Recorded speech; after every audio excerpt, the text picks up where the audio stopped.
Hello guys नमस्ते welcome to my YouTube channel. I hope सबैजना सन्चै हुनुहुन्छ होला। म पनि एकदमै सन्चै छु। म चाहिँ आज हजुरहरूलाई हाम्रो मकै देखाउन गइरहेको छु। यो चाहिँ स्पेसल्ली मेरो हस्बेन्डको लागि हो। यो मेरो हस्बेन्ड चाहिँ अहिले कोरियामा हुनुहुन्छ। उहाँलाई चाहिँ यस्तो खेतीपातीहरू एकदमै मनपर्छ के एकदम गर्नुहुन्छ। घरमा के कसो भयो, खेतीहरू कस्तो भयो भनेर एकदमै जिज्ञासा राख्नुहुन्छ। त्यस कारणले चाहिँ मैले उहाँको लागि बनाएको यो भिडियो हेर्न सक्नुहुन्छ हजुरले।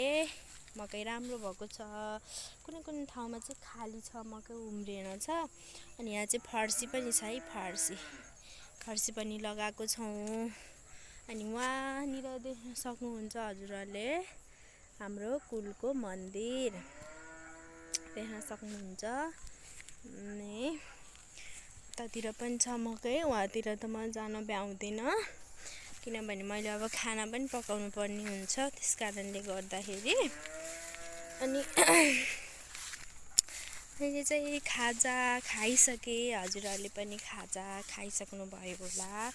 म चाहिँ अब खाना बनाउन जान्छु। खाना बनाउनु पर्यो, चाँडै बनाउने, सानो नानी छ नि त, त्यही भएर अनि चाँडो खाना बनाएपछि सजिलो हुन्छ। यतातिर चाहिँ त्यस्तो साह्रो गर्मी छैन, दिउँसोमा चाहिँ अलि गर्मी हुन्छ, घाम चर्किने तातो हावा चल्ने भएको कारणले गर्दाखेरि। तर बिहान बेलुकामा चाहिँ शीतलो छ। अहिले चाहिँ पहिलाको वर्ष हेरी चाहिँ अहिले शीतलो छ। अनि तपाईँहरूकोतिर कस्तो छ?